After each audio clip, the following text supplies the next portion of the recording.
안녕하세요. 저는 간담체육과 전문의 이광웅입니다. 제가 오늘 강의할 주제는 간이식의 최근 경향입니다.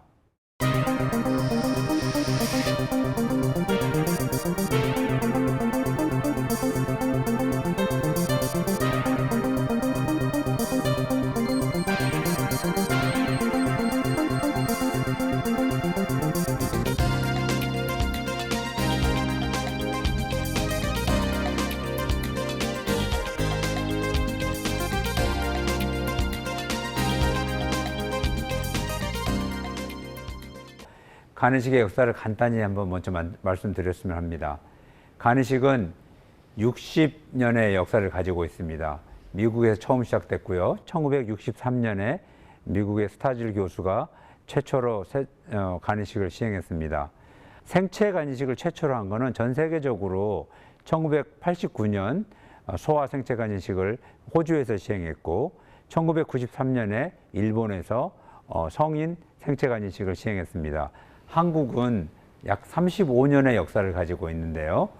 1988년에 최초의 간이식은 당시 뇌사법이 없었기 때문에 일종의 불법과 합법의 그 애매한 경계에 있는 상태에서 굉장히 도전적으로 적성을 가지고 우리 김수태 교수님 팀이 시행하였고요. 그 14세의 윌슨씨 병이라는 간 질환을 갖고 있는 환자에게 이 뇌사자 간이식이 이루어졌습니다. 그 환자는 이제 25주년이 된 2013년에 서울대에서 25주년 기념식을 했고요. 근데 이제 단지 간에 암이 생겨가지고 그 이후에 좀 돌아가시긴 하셨지만은 지금까지는 30년 동안 굉장히 오래 산 그런 간이식 수혜자가 되겠습니다. 지금 최근 한국의 간이식은 2000년대에 들면서 급격히 증가하게 됐습니다. 한국의 간이식 건수는 지금 현재 대략적으로 한 1,500건에서 1,600건 정도를 최근 한 10년간 하고 있고요. 그 중에 1,100여 건이 생체 간이식이고 한 400여 건 정도가 뇌사자 간이식이 되겠습니다. 그래서 생체 간이식이 굉장히 많고요. 생체 간이식의 건수로는 전 세계에서 가장 많이 합니다. 저희가 이제 간이식 인구 100만 명당 간이식이 얼마나 이루어지냐를 따져보는데 전체 간이식 수를 따지면 미국에 이어서 저희가 한 2, 3위권입니다. 그런데 이제 생체 간이식 건수를 따져보면은 2등이 이제 터키인데 터키의 거의 한 2배 가까운 숫자로 월등한 1위를 차지할 수 있는 정도로 굉장히 생체 간이식이 활발하게 이루어지고 있습니다. 반면에 좀 안타까운 것은 뇌사자 간이식, 사체 간이식이라고 하는 건데요. 사체 간이식의 건수가 인구 10만 명당 10명까지 오른 적이 있습니다만은 2021년, 22년에 코비드-19 때문에 그런지 약간 8명, 9명 정도로 줄었고요. 제일 많이 하는 미국이나 스페인 같은 경우는 거의 36명, 거의 40명 가까이 이렇게 진행되니까 우리보다 거의 5배 정도 더 많이 하는 거죠. 그래서 저희도 이제 뇌사 기증의 그런 문화가, 장기 기증 문화가 좀 활성화되기를 기대합니다. 사체 공여자 간이식은 크게 2개로 나눌 수 있습니다. 뇌사에 빠진 사람들, 뇌사자 간이식이 있고요. 또는 심정지 공여자라고도 하는데 아니면 순환정지 공여자라고 최근에는 합니다만은 우리나라에는 지금 거의 한두 건밖에 없습니다. 여태까지. 그런데 이제 미국이나 유럽에서는 전체 사체 공여자의 20%에서 30%가 이런 순환 정지 후 공여자로 이렇게 공여가 간이식이 이루어지듯이 상대적으로 굉장히 발달이 되어 있습니다. 예를 들어서 어떤 환자분이 교통사고를 당해서 심정지 상태가 됐어요. 그러면 앰뷸런스가 가서 119 구급대원들이 막 이렇게 심장 마사지를 하면서 응급실로 오게 됩니다. 이제 그런 상황에서 마사지를 계속 유지하면서 가망성이 없는 경우에 수술장으로 바로 들어가서 사망을 선언하고 그다음에 장기를 바로 구독해서 이식하는 그런 경우인데요. 그거는 uncontrolled, 그러니까 컨트롤이 안 된 상태에서의 순환 정지 후 공여자 상태라고 합니다. 일반적으로 여태까지 사체 공유자 간이식은 한국에서는 그 뇌사자 간이식입니다. 참고로 말씀을 드리면은 뇌사라고 하는 거는 여러분도 잘 알다시피 뇌가 완전히 정지되어 있는 상태죠. 이거는 식물인간하고 다릅니다. 그런데 뇌사자를 죽음으로 인정하는 경우는 장기 이식을 하겠다고 가족들이나 환자가 동의한 경우만 뇌사자를 죽음으로 봅니다. 그렇지 않은 뇌사자는 여러 가지 뇌파 검사나 여러 가지 검사에 뇌사자에 합당한 소견을 보이더라도 죽음으로 인정하지 않습니다. 그런 여러 가지 정책적인 보완이 한국에서도 많이 좀 이루어져야 될 거로 생각합니다. 간질환은 이처럼 완전히 망가지기 전까지는 별다른 증상이 없습니다. 증상이 나타났을 땐 이미 간 기능의 70% 이상이 손상된 상태. 이렇게 되면 결국 간을 이식받는 것 외엔 치료 방법이 없습니다. 하지만 술을 계속 마시면 간염에서 간경변으로 진행돼 합병증으로 복수가 차거나 갑자기 정신을 잃는 간성 혼수에 빠질 수 있습니다. 지금 간이식을 하게 되는 이유가 여러 가지 있겠죠. 단순하게 간이 안 좋은 경우겠죠. 1번 간경화에 그런 합병증이 있는 경우. 예를 들어서 여태까지 가장 흔한 것들은 B형이나 C형 간염 때문에 간이 경화가 되고 간이 딱딱해지면은 여러 가지 이제 간 질환 관련된 합병증이 생깁니다. 복수가 찬다든지 아니면 간이 딱딱해서 간 문맥으로의 혈류가 잘 못 들어가기 때문에 간이 딱딱하니까요. 그다음에 간 기능이 나쁘기 때문에 암모니아 같은 대사가 잘 안 돼서요. 간성 혼수에 빠지는 이런 경우가 간이식이 적응증이 됐습니다. 그런데 지금 최근에는 많은 변화가 있습니다.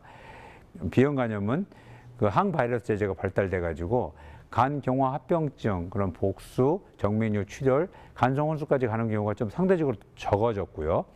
그리고 C형 간염은 지금 이제 좋은 약이 나와서 치료제가 많이 나옴으로써 역시 간 경화 합병증으로 가는 경우가 좀 드물어졌습니다. 대신 간암이 굉장히 중요한 간이식의 인디케이션이 적응증이 되고 있습니다. 또 최근에는 알코올성 간경화, 지방간으로 인한 간경화가 새롭게 대두되고 있습니다. 과거에는 간이 나빠서 이식을 했는데 지금은 50%에서 60% 가까이가 간 기능은 그렇게 나쁘지 않지만 간세포암이 있기 때문에 간 이식을 권합니다. 간세포암에는 여러 가지 치료법이 있죠. 간 절제를 한다든지 또는 고주파를 한다든지 아니면 색전술을 한다든지 또는 방사선을 한다든지 다양한 치료법이 있는데 간 절제가 가장 완치율이 높고 그것보다 더 높은 완치율을 보이는 것이 간 이식입니다. 이 간 이식이라고 하는 것은 이런 병든 간, 어떤 간세포암이 생길 수 있는 그런 소인을 가진 부분을 한꺼번에 제거하기 때문에 간 이식은 조기 간암에서 시행한다면 근치적인 치료법이 됩니다. 또한 요새는 이제 B형 간염도 완전히 치료가 돼서 B형 간염이 없는 상태로 살게 되는 거죠. 단지 이제 문제가 면역 억제를 하기 때문에 간세포암이 좀 진행성인 경우에 수술을 하게 되면은 간세포암이 좀 더 잘 자랄 수 있는 환경을 만들어주는 단점이 있습니다. 그래서 간세포암은 이제 재발하는 기전이 이식 후에 재발하는 기전은 이 이식 당시에 조금 진행성인 경우는 혈액을 떠돌던 그 암세포가 이 간암과 병든 간을 다 제거하고 새 간을 넣어준다 하더라도 요 떠돌던 암세포가 면역 억제 상태에서 더 자라면서 간에, 폐에, 뼈에 전이가 일어나게 됩니다. 보통 간에 생긴 암을 간암이라고 하는데 이 간암이 이식받은 간에 전이가 되는 형태이거든요. 그래서 조기 간암에서 시행할 때 간세포암의 근치적인 치료가 간 이식이 되겠습니다. 네, 그래서 종합적으로 간세포암인 경우에 언제 간 이식을 고려해야 되냐라고 말씀드리면 크게 두 가지 점을 고려해야 됩니다. 3년이나 5년 이내에 새로운 암이 생길 가능성이 높은 경우, 주로 간 경화가 심한 경우가 그런 경우에 해당되고요.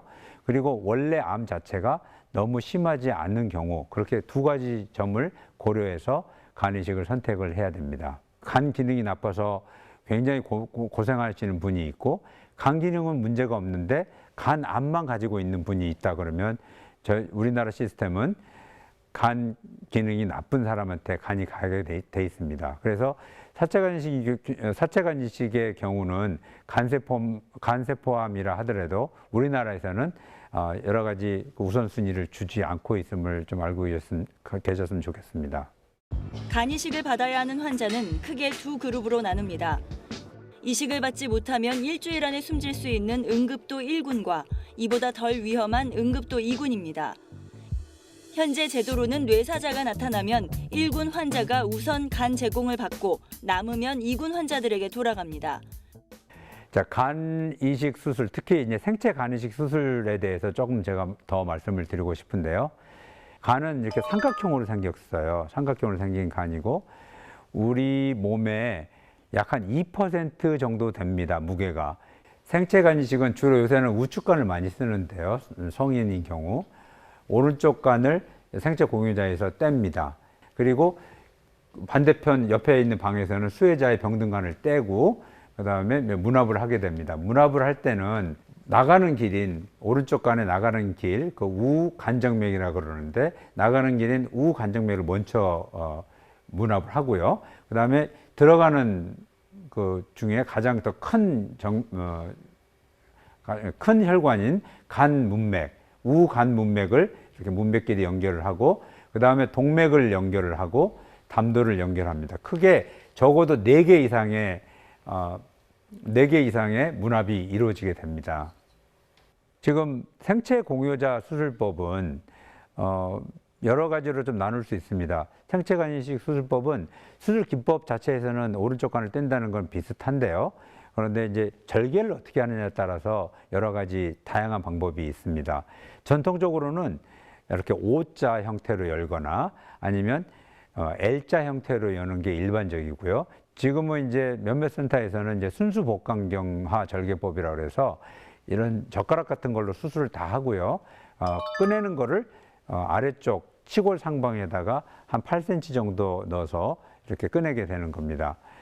보통 젓가락 같은 거는 5개 정도 열쇠 구멍이 있고요. 간 적출을 위해서 치골 상방에 이렇게 절개창을 넣게 되는데요. 그걸 꺼내게 됩니다. 그런데 이 경우는 이제 보통 그 음모에 좀 가려지기 때문에 흉터가 거의 없는 경우가 대부분입니다.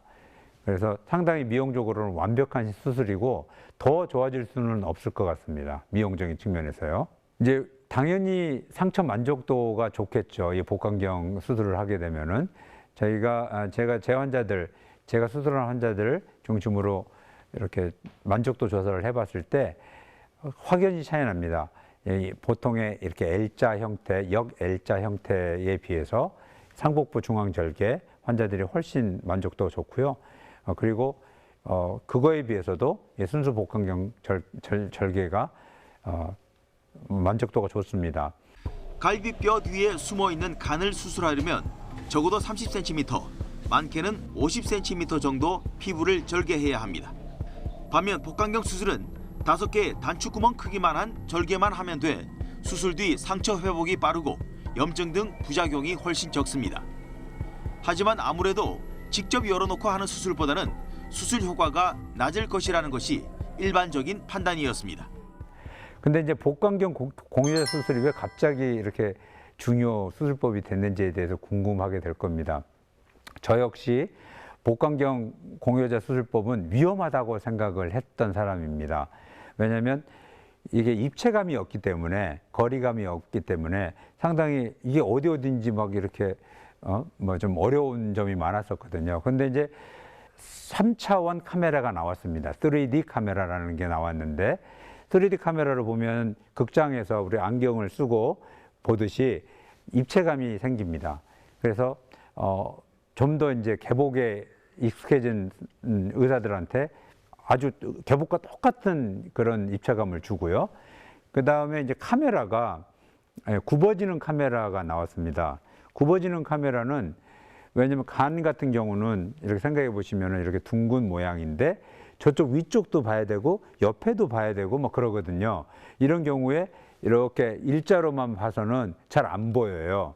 그런데 이렇게 꺾어져서 이렇게 꺾어서 보면은 잘 보이거든요. 그런 이 굽어지는 카메라 덕분에 간같이 복잡한 그런 수술이 가능해졌고, 그 다음에 옛날에는 이제 담도를 자를 때 굉장히 어려워가지고 그 수술 중에 이렇게 담도에다가 조영제를 넣어가지고 담도를 찍고 그리고 그렇게 표시해가지고 자르고 뭐 이랬었거든요. 근데 지금은 ICG라고 이거는 형광 물질입니다. 형광 물질인데 이 형광 물질을 주사로 주게 되면은 한 10분 정도, 15분 정도 지나면은 간세포에서 흡수가 된 다음에 담도에 이렇게 흘러갑니다. 그 조영제가. 그래서 담도 모양을 수술 중에 그대로 볼 수 있어서 정확하게 자르고 이렇게 처리할 수가 있습니다. 자, 여러분 좀 헷갈리실 수도 있어요. 복강경은 뭐고 로봇은 뭡니까? 이렇게 생각하시는데 사실은 이제 약간의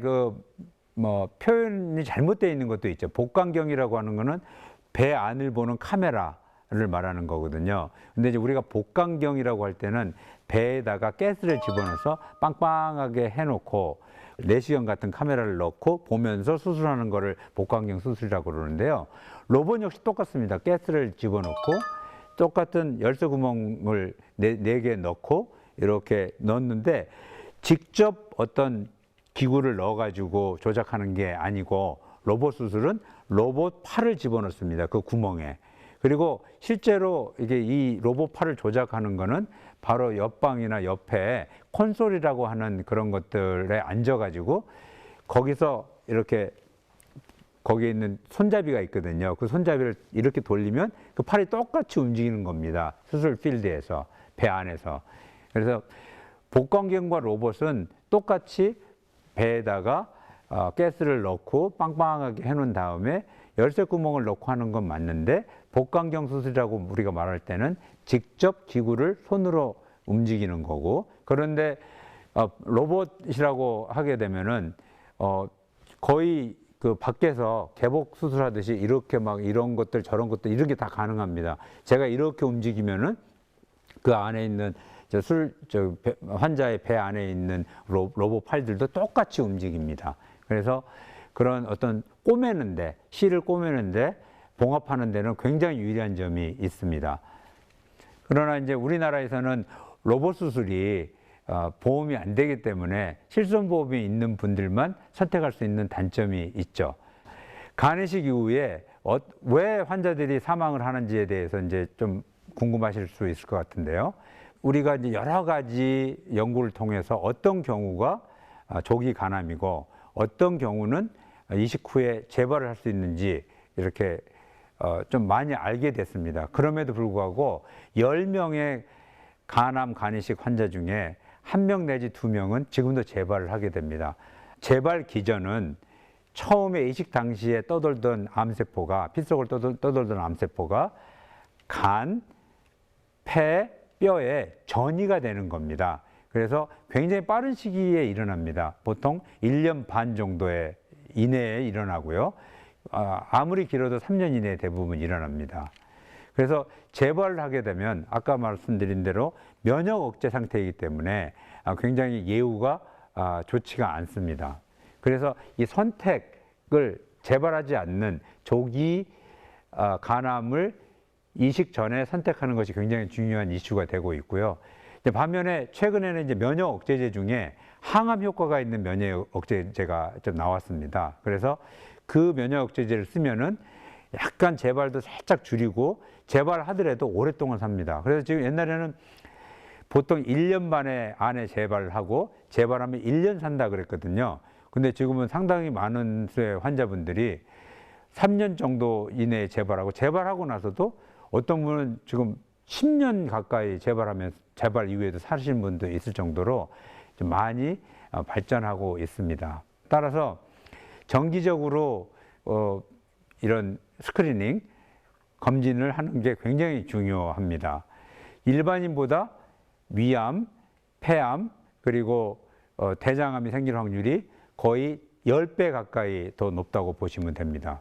특히 폐암, 그 다음에 식도암, 그리고 두경부암, 췌장암 등이 이런 알코올 때문에 간이식을 받은 환자에서 많이 생기고요. 그런 분들은 절대 금주하셔야 되고, 알코올성 경변 환자가 흡연을 하게 되면 거의 50배 가까이 높은 가능성으로 폐암이 생기게 되니까 꼭 금연하셔야 됩니다. 그리고 금주하셔야 되고요.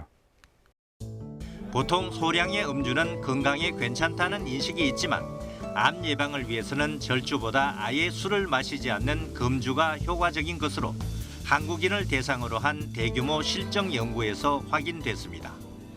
간이식 후에 간이 다시 나빠져서 재수술을 하게 되는 경우가 있습니다. 지금 2번 받으신 분도 있고 3번 받으신 분도 있고 4번 받은 분도 한두 명이 있을 겁니다. 우리나라에. 어떻게 하면 이 이식받은 간을, 특히 생체간이식인 경우는 가족들한테 받은 건데 이걸 잘 보존해야 되지 않겠습니까? 근데 다시 간이 나빠지는 경우가 있죠. 그래서 재이식을 해요. 뇌사자를 받을 수도 있겠지만 또 다른 가족한테 재이식을 받는 경우가 있거든요. 어떻게 하면 오래 이 이식받은 간을 유지할 수 있을까요? 굉장히 중요하죠. 저희가 재이식을 받는 환자들을 조사해 보면은 제일 많은 것이 거부 반응입니다. 거부 반응. 거부 반응은 요새는 면역 억제제가 좋아져서 면역 억제제만 꾸준하게 잘 드시는 분들은 전혀 거부 반응이 없습니다. 거의 드물어요. 그런데 어떤 분들이 면역 억제제를 끊느냐? 주로 알코올성 간 경변으로 이식받은 분들이 술을 다시 먹어요. 10명 중에 서너 명이 술을 다시 먹고 술을 먹으면서 이 면역 억제제도 안 먹어요. 술 때문에 간이 나빠지는 것 플러스 면역 억제제를 안 먹어가지고 거부 반응이 겹쳐서 오는 경우가 종종 있습니다. 그래서 이게 반복적으로 또 다시 치료하면 다시 돌아오거든요. 그 다음에 또 안 먹어요. 다시 2번째 공격이 가해지고 이식받은 간에 이러다 보면은 이제는 일반적인 치료에 반응하지 않고 간이 딱딱해지는 간 경화가 다시 일어나고 복소가 다시 차고 황달에 다시 오릅니다. 가끔씩 어떤 약을 먹어야 됩니까? 이렇게 질문하시는 분들이 있어요. 영양제는 먹어도 됩니까? 먹어도 됩니다. 비타민제 먹어도 됩니까? 됩니다. 딱 한 가지만 드시지 마세요. 어떤 거요? 간에 좋다고 하는 것만 드시지 마세요. 그래요, 저는. 간에 좋다고 하는 것들이 예를 들어서 음료수로도 나오고 헛개 이렇게 써진 것도 그것 때문에 급성 간부종에 빠진 사람도 있습니다. 그리고 체중 유지가 중요한데요. 어떤 분들은 정말 잘 먹어요, 너무. 당뇨도 생기고 간 수치가 올라갑니다. 간 수치는 크게 세 가지가 있는데 빌리루빈도 있고 ASALT라고 하는 수치가 있고 GGT가 있는데 AST, ALT가 올라가는 경우는 10중 8구 너무 살이 찐 겁니다. 지방간이 생기면은 지방간만 생기면 괜찮습니다. 그런데 그 다음 단계는 지방간 세포에 염증 세포가 들어와 가지고 이 간 세포를 막 깹니다. 그러면 간 세포의 안에 들어 있어야 될 효소가 AST, ALT라는 건데 이게 혈액에 다량으로 검출이 되면서 AST, ALT가 정상보다 높게 되는 거거든요. 체중이 늘고 피검사에서 AST, ALT가 올라가 있는 경우는 지방간염입니다. 강력히 체중을 빼라고 하죠. 빼면 좋아져요. 3kg만 빼도 이게 정상으로 됩니다. 적당한 체중 유지가 굉장히 중요하다 이렇게 말씀드립니다.